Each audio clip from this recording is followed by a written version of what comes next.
नमस्कार, आप देख रहे हैं प्रभा साक्षी और मैं हूं आपके साथ रेणु तिवारी। ये हमारा खास प्रोग्राम है फिट है तो हिट है, जिसमें आज हम बात करने जा रहे हैं मूड डिसऑर्डर के बारे में। इस विषय पर हम विस्तार से जानकारी प्राप्त करेंगे। हमारे साथ हैं डॉक्टर अमिताभ साहा जी। सर, बहुत बहुत स्वागत है आपका प्रभा साक्षी में। सर, आखिर ये मूड डिसऑर्डर क्या चीज़ होती है सर? देखिए, मन एक भाव है। मूड मतलब एक भाव। ये एक नॉर्मल हर इंसान में, हर प्रकृति में, हर प्राणी में होता है, जिसे हम कहते हैं इमोशंस, फीलिंग्स। ये या हम खुश रहते हैं, उदास होते हैं, और कभी कभी घबराहट, बेचैनी भी हमें नॉर्मली होता है। जब यही बीमारी, यही भाव जब बहुत ज़्यादा हो जाता है, जैसे बहुत ज़्यादा उदास हफ्तों हफ्तों तक होने लग गए, या बहुत ज़्यादा हम खुश या एक्साइटेड होने लग गए हफ्तों हफ्तों तक, तो वो मूड डिसऑर्डर होने लगता है, जो कि हमारे रोज़मर्रा के कामकाज में फ़र्क डालता है, हमें आराम से जीने नहीं देता है। तब हम इसको डिसऑर्डर कहते हैं। अब इसमें मुख्यतः 3 तरह के प्रॉब्लम के बारे में हम बात कर लेते हैं। एक तो डिप्रेशन, जिसे हम मेडिकल डिप्रेशन कहते हैं, जो कि बहुत ही कॉमन बीमारी है। आज के तारीख में 5 में से 3 इंसान को होता है जीवन में एक बार। ये इस बीमारी में ऐसा होता है कि इंसान बहुत बेवजह बहुत उदास हो जाता है, या वजह या बेवजह बहुत उदास होता है। उसको हर चीज़ नेगेटिव लगती है। उसको लगता है कोई फ्यूचर नहीं है, कोई मेरे को मदद नहीं कर सकता, या मैं अपने आप को मदद नहीं कर सकता। और इतने निराशा वाले विचार कभी कभी आता है कि इंसान अपने आप को नुकसान पहुंचाने के लिए भी सोचता है। हल्के रूप में इसमें कंसंट्रेशन में मुश्किल, शरीर गिरा गिरा रहना, शरीर में अजीब बेवजह कोई कारण नहीं होता है दर्द महसूस होना, ऐसा लगना है कि कुछ सब वही नेगेटिव थॉट्स, गरीबी महसूस होना, और हरदम इनसिक्योर रहना, इसे हम डिप्रेशन की बीमारी कहते हैं। इसके बाद और एक जो बीमारी होती है, जिसे हम कहते हैं बाइपोलर मूड डिसऑर्डर। उसमें डिप्रेशन होता है, ये डिप्रेशन के एपिसोड्स होते हैं या एक्साइटमेंट के एपिसोड्स होते हैं, जिनको हम मेनिया कहते हैं। उसमें क्या होता है, इंसान बहुत अपने आप को बड़ा समझने लगता है, बहुत आत्मविश्वास बढ़ जाता है, बेवजह खुश रहना, पैसे बांटना, बड़े बड़े प्लान्स बनाना, बहुत बड़े बड़े आइडियाज़, डिसइनहिबिटेड भी हो जाते हैं। कभी कभी ऐसी बात जो समाज में बोलना नहीं चाहिए वो बोल डालते हैं। तो इस तरह का जब ओवर कॉन्फिडेंस हो जाता है, तो कभी कभी वो वायलेंट हो जाते हैं, लॉ ब्रेक करते हैं। तो इस तरह की प्रॉब्लम को हम मेनिया कहते हैं। जब मेनिया और डिप्रेशन दोनों बीमारी होती है, तो हम कहते हैं बाइपोलर डिसऑर्डर। बाइपोलर डिसऑर्डर में यही होता है कि या तो एक्साइटमेंट का फेज़ आता है या उदासी का फेज़ आता है, 2 पोल्स में वो मूड फ्लक्चुएट करते रहता है। तो ये मुख्यतः इस मूड डिसऑर्डर में हम इन बीमारियों को बात करते हैं।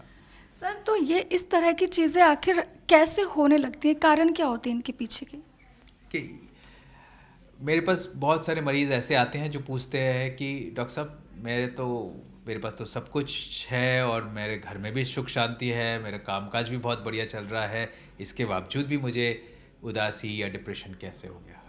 तो आंसर ये है कि डिप्रेशन की बीमारी के लिए कोई सांसारिक कारण की ज़रूरत नहीं है, वो किसी को भी कभी भी हो सकता है। हाँ, ये ज़रूर है, हमने देखा है कुछ जेनेटिक्स का रोल होता है। विपरीत परिस्थितियों में इसका बढ़ने के चांसेस या प्रेसिपिटेट होने के चांसेस बढ़ जाते हैं।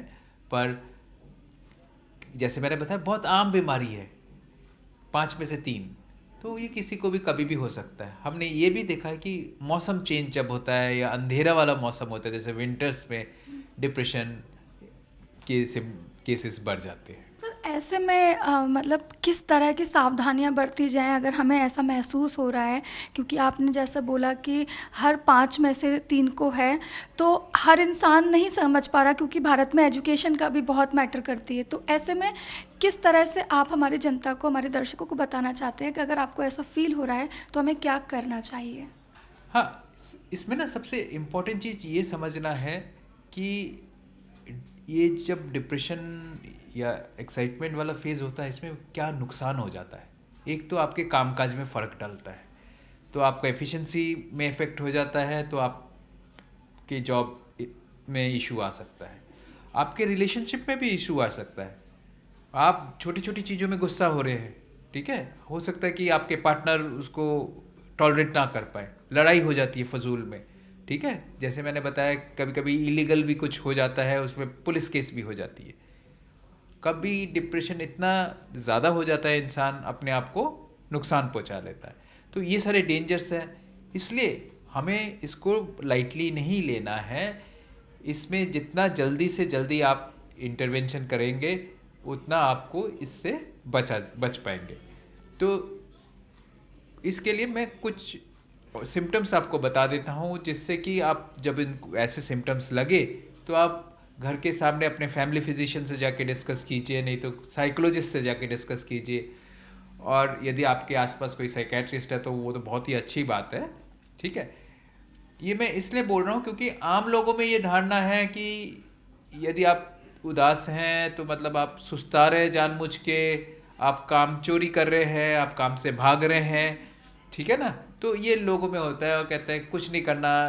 अलग अलग लोगों की अलग अलग राय होती है, तो फिर उसमें प्रॉब्लम और बढ़ सकती है घटने के वजह, ठीक है।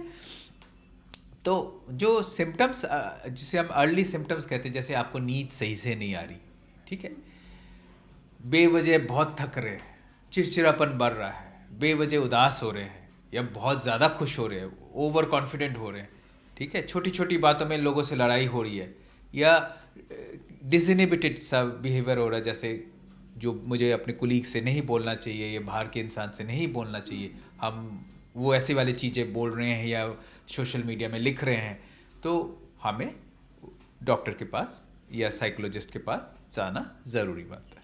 सर, इसके प्राथमिक उपचार किस तरह हैं? देखिए, कुछ सिचुएशंस होते हैं जिसमें कि हम डिप्रेशन जैसे बीमारियां या मूड डिसऑर्डर को हमसे बचे जा सकते हैं। जैसे एक बार बीमारी हो गई तो वो तो हो गई, पर उससे बचने के लिए ये, जैसे हम हर किसी को कहते हैं कि हेल्दी लाइफस्टाइल, रात को वक्त पे सोना सबसे इम्पोर्टेंट थेरेपी है। यदि जो इंसान रात को वक्त पे सो जाता है, उसको फिज़िकल बीमारी और साइकोलॉजिकल बीमारी होने के चांसेस बहुत कम है।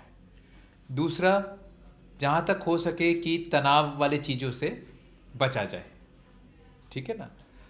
तनाव तो वास्तविक जीवन में आएगा, पर जो जैसे आपको पता है कि ट्रैफिक जाम होगा तो भी आप आधे घंटे लेट निकलते हैं, तो ऑफिस में नहीं पहुंच पाएंगे, वे वजह अपने आप को तनाव में डालते हैं। उस तरह के तनावों से बचना है। इसके बाद हमने देखा है, जो लोग पूजा पाठ करते हैं, रेगुलर योगा प्रैक्टिस करते हैं, मेडिटेशन करते हैं, जॉइंट फैमिलीज़ में रहते हैं, उनमें ये सारे प्रॉब्लम्स थोड़ा कम होता है, उनमें सहनशीलता बढ़ जाता है। तो ये भी पॉजिटिव चीज़ है। और एक बहुत इम्पॉर्टेंट चीज़ है, आज के तारीख में हम देख रहे हैं नशा बहुत बढ़ गया है, चाहे वो शराब हो या दूसरे तरह के नशा हो, इनसे भी दूर रहना ज़रूरी है, नहीं तो इस तरह की प्रॉब्लम होने के चांसेस बढ़ जाते हैं। सर, तो फिर इस बीमारी का, मूड डिसऑर्डर का, आप ट्रीटमेंट किस तरह करते हैं सर?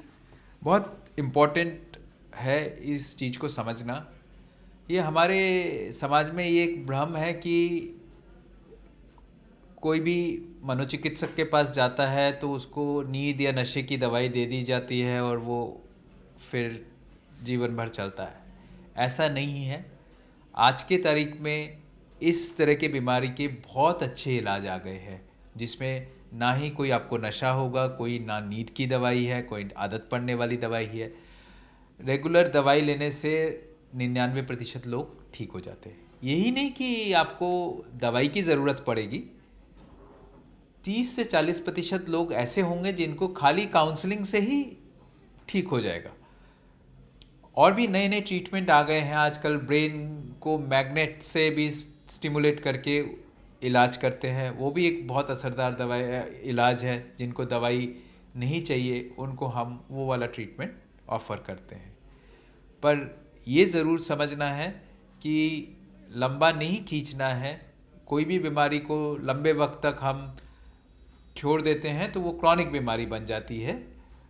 आप कॉन्फिडेंस के साथ अपने डॉक्टर के पास जाइए और डिस्कस कीजिए, वो आपको ज़रूर इससे बाहर निकालेगा। हम बात कर रहे थे डॉक्टर अमिताभ साहा जी से, जिन्होंने बताया है कि कैसे ये मूड स्विंग्स का जो प्रॉब्लम होता है वो धीरे धीरे डिप्रेशन का रूप ले लेता है और किस तरह से इसका उपचार किया जा सकता है। ऐसे ही लेटेस्ट अपडेट के लिए देश दुनिया की तमाम खबरों के लिए आप बने रहें प्रभा साक्षी के साथ। नमस्कार। अगर आप भी लेना चाहते हैं देश दुनिया की तमाम जानकारी तो आज ही सब्सक्राइब करें हमारे चैनल को। साथ ही नीचे दिए बेल आइकन को जरूर दबाएं ताकि हर अपडेट आप तक पहुंच सके।